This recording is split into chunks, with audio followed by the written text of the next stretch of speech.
Picture this scenario. A married couple, both professionals in their respective fields. She works in marketing, pulling in $62,000 annually. He's in it earning $71,000. Their combined household income sits at $133,000 per year. That's an impressive number by any measure. They're among the top 25% of earners in American households. Logic suggests they should be thriving financially, building substantial savings, maximizing retirement contributions, enjoying comfortable vacations, and experiencing genuine financial peace of mind. Yet reality tells a different story. They're anxious about money. Each paycheck barely stretches to the next. Their emergency savings might cover 2 months of expenses if they're lucky. When unexpected car repairs hit last month, the credit card became their only option.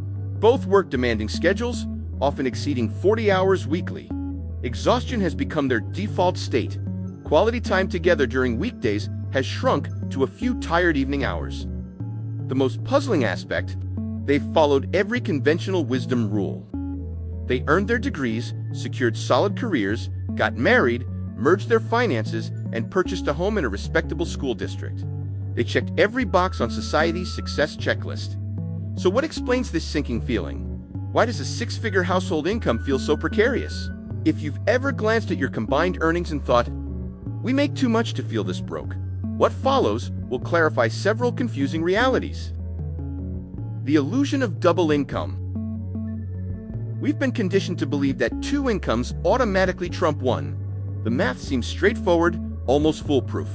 If a single earner making $50,000 can sustain a family, then 2 people each earning $50,000 should comfortably support that same family while banking an additional $50,000. For savings, investments, and wealth accumulation, simple arithmetic, right. Except reality delivered something entirely different, one of modern America's most significant financial bait-and-switches, yet few people discuss it openly. This phenomenon has a name, the 2-income trap. Elizabeth Warren coined this term, yes, the senator, but back in 2003, when she was a Harvard bankruptcy law professor, together with her daughter Amelia Warren Tyagi, she authored an entire book on this subject after analyzing over 2,000 families who filed for bankruptcy. Their findings were startling. Dual incomes didn't enhance family financial security. They undermined it. Families with 2 working parents actually faced higher bankruptcy rates than single-income households. Let that reality settle in.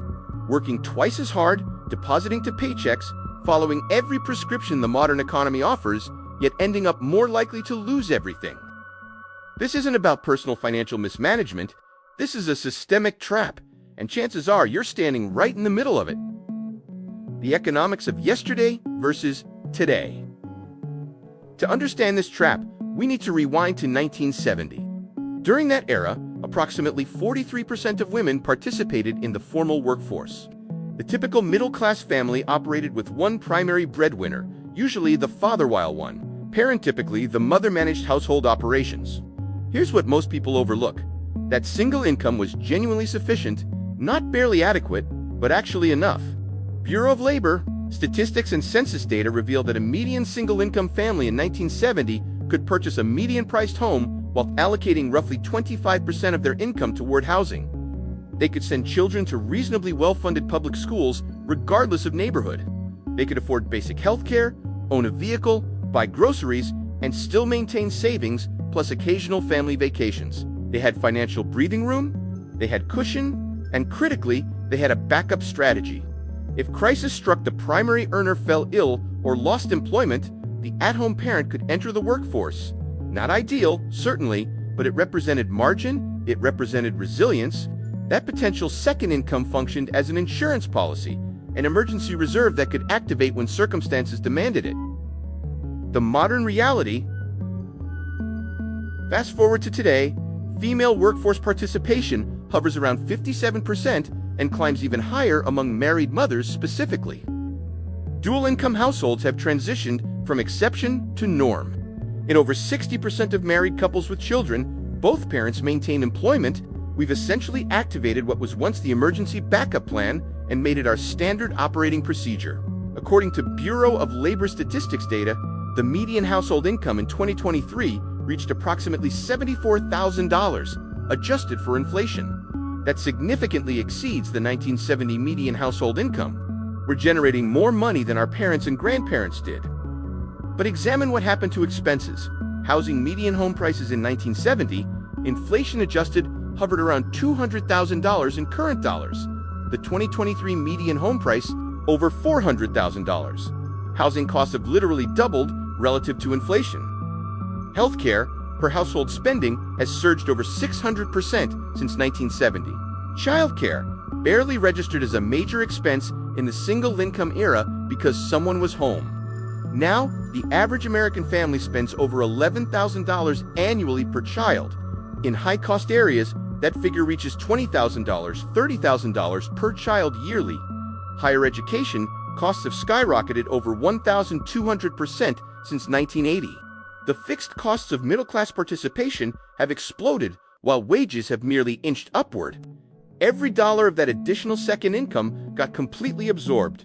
The dual-income family doesn't possess double the financial security of the 1970s single-income family. They have less because their fixed costs expanded to consume both incomes, and they burned through their backup plan just to meet baseline expenses. The true cost of that second income? You might be thinking, this doesn't apply to me. We're financially savvy. We didn't let lifestyle inflation devour our second income. Perhaps you're the exception. But let's walk through the actual mathematics and be honest about whether this reflects your situation. Suppose one partner earns $70,000 while the other makes $50,000. That $120,000 combined feels substantial. Let's analyze what actually happens to that $50,000 second income. First, taxation.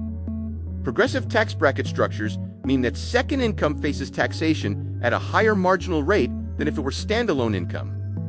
The initial $70,000 gets taxed at lower brackets, but that additional $50,000 enters at the top tier. Depending on your state, the effective tax rate on the second income could reach 30 to 35% or higher when combining federal income tax, state income tax, and payroll taxes. That $50,000 immediately becomes approximately $32,000, $35,000 in actual take-home. Second, childcare. With kids, you need childcare. Average daycare costs in America run about $15,000 per year per child. 2 kids? That's $30,000. You haven't even left the house yet, and your $50,000 income now worth perhaps $5,000. Third, commuting to working parents means to commutes. The average American commute costs roughly $5,000 annually in gas, maintenance, and vehicle depreciation. If you're driving and paying for downtown parking, add another $2,000, $3,000 if you need a second vehicle you wouldn't otherwise require. Factor in car payments, insurance, and registration. Call it $8,000 total for the second person's commuting expenses. Your $50,000 is now negative. Fourth, exhaustion expenses. 2 exhausted working parents means dramatically less time and energy for cooking, cleaning, home maintenance, and all the tasks an at-home parent might otherwise handle. Research demonstrates that dual-income families spend significantly more on convenient services and prepared foods. They're more likely to hire house cleaners, order delivery, pay for lawn services, purchase pre-made meals, and eat out more frequently because nobody has energy left to cook after a 10-hour day, including commute. These exhaustion expenses easily add another $5,000, $10,000 annually compared to households where one person has time to manage domestic labor. Let's calculate. Second income, $50,000. Taxes, $18,000. Childcare one child, $15,000. Commuting costs, $8,000. Convenience and exhaustion spending, $7,000. Net contribution, $2,000. That's not a typo. The net contribution of a $50,000 second income can realistically land as low as $2,000 per year, potentially less, possibly negative, especially with multiple children or in high cost of living areas. Someone is working full-time, missing time with their kids, skipping family dinners, grinding through traffic, and the household nets $2,000 for the year. That's $8 per workday. That's $1 per hour. The psychological trap. Here's the psychological trap. Because the gross numbers appear large, because you see that $120,000 combined income on your tax return, you feel like you should be prospering. You make spending decisions based on that $120,000 figure. You purchase a house based on what two incomes can qualify for. You take on car payments that two incomes can theoretically support. The bank examines your combined income and declares, yes, you can afford this $400,000 mortgage, and technically, you can provided both incomes continue flowing forever. Provided neither of you gets sick, laid off, burned out, needs to care for aging parents, has a child with special needs, or encounters any of the 1,000 unexpected life events that humans face. This is where the trap snaps shut, and it's the aspect that Elizabeth Warren's research really emphasized. The single-income family from 1970 possessed something today's dual-income family doesn't: financial flexibility. If the breadwinner lost their job, the stay-at-home parent could seek employment. Not ideal, but it was backup. It was margin. It was resilience. The dual-income family has already played that card. Both incomes are already fully committed to monthly obligations. There's no backup plan. There's no reserve income to activate. If either partner loses their job, becomes ill, or can't work for any reason, the family doesn't merely lose that income, they often cannot maintain their fixed costs, even temporarily, because those costs were sized for two incomes. This explains why Warren's research found dual-income families more likely to file bankruptcy, not due to irresponsibility, but because they had zero margin for error. They were operating at 100% capacity with no reserves. Like an engine running without oil, everything works fine until it doesn't, and then everything breaks simultaneously. A 2019 Federal Reserve study found nearly 40% of American adults couldn't cover a $400 emergency expense without borrowing or selling something. 40%. Many of those people are in dual-income households making solid money on paper. They're not broke because they don't earn enough. They're broke because their expenses expanded to consume every dollar of combined earnings. And they're one unexpected transmission repair away from financial crisis. The bidding war effect. What really strikes me, the expenses that consumed the second income weren't luxury expenses. They weren't boats, vacations, and frivolous spending at least not primarily. They were housing, childcare, healthcare, and education. The fixed costs of middle-class participation.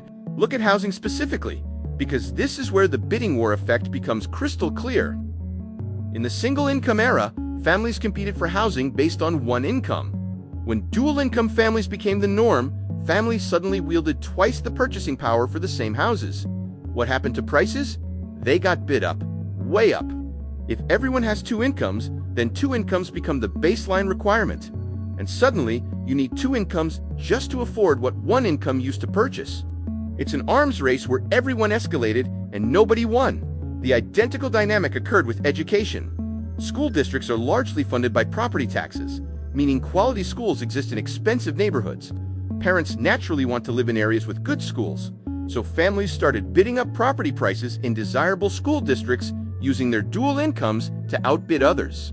Warren calls this the bidding war for educational opportunity. The price of admission to quality public schools became a $400,000 mortgage instead of a $200,000 mortgage. You're not paying tuition, but you're paying the tuition equivalent in your housing costs. And once you're locked into that mortgage, you're locked into needing both incomes forever. You can't scale down. You can't revert to one income. The trap has closed. The solution? The one-income foundation. Now, you might be thinking, okay, but what am I supposed to do? I can't just have my partner quit. We need both incomes to survive. I hear you. That's precisely the trap. You need both incomes to survive, the lifestyle you've constructed around both incomes, but here's the mindset shift that changes everything. Start treating the second income like it's temporary, even if it isn't. Most families do the opposite. They treat both incomes as permanent and guaranteed, and they build their fixed costs accordingly. They buy the house that two incomes can afford. They lease the cars that two incomes can support. They enroll kids in activities in schools that two incomes can pay for. And then they're stuck. They've constructed a life that requires two incomes to function, which means neither partner can ever stop working, even if they want to, even if life circumstances make it necessary. The alternative approach is what I call the one-income foundation. Structure your fixed costs, your non-negotiable monthly expenses, so they can be covered by one income alone. The second income then becomes entirely discretionary. Savings, investments, debt payoff, or yes, some lifestyle enhancement. But the critical difference is you could survive without it. You'd have to cut back, sure. Life wouldn't be as comfortable, but you wouldn't lose the house. You wouldn't go bankrupt. You'd have the margin that modern dual-income families have lost. Let me make this concrete. Say your household makes $130,000, combined $75,000 and $55,000, instead of taking on a mortgage requiring $100,000 plus in annual income to service. You take on a mortgage comfortably covered by $60,000. Instead of having 2 car payments, you have 1 or none. You live in a neighborhood that's perhaps slightly less prestigious, with schools that are good but not elite. You buy the house that one income can afford, and you bank the difference. That second income, or at least the majority of it, goes straight into wealth building. Emergency fund first, then retirement accounts, then taxable investments. Every dollar you invest purchases back optionality. It purchases the flexibility to have one partner step back if needed, to take a career risk, to handle a health crisis. To be present for aging parents, to actually have choice. This requires short-term sacrifice. It means driving past the nice houses you could technically qualify for. It means explaining to friends why you're not upgrading your lifestyle, even though you've got a raise.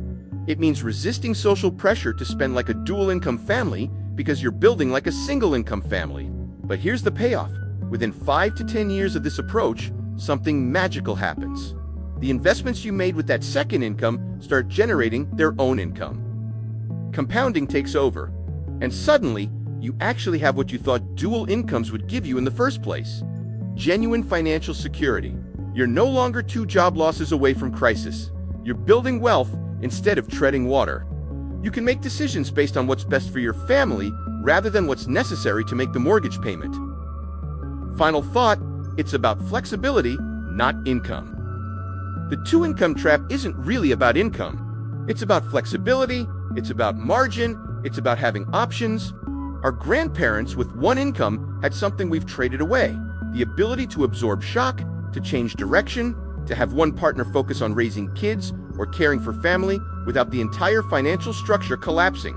We traded that flexibility for bigger houses, nicer cars, and the appearance of prosperity. But appearances aren't wealth. Cash flow isn't security. And 2 incomes aren't better than 1 if both are already spent before they arrive. The families who thrive financially in the modern economy aren't the ones who earn the most. They're the ones who've preserved their flexibility, who've refused to let expenses expand to consume their income, who've kept their backup plan in reserve instead of deploying it just to keep pace with societal expectations. You can earn your way out of many problems, but you cannot earn your way out of a trap you don't even realize you're in. Now you know. The question is, what will you do about it?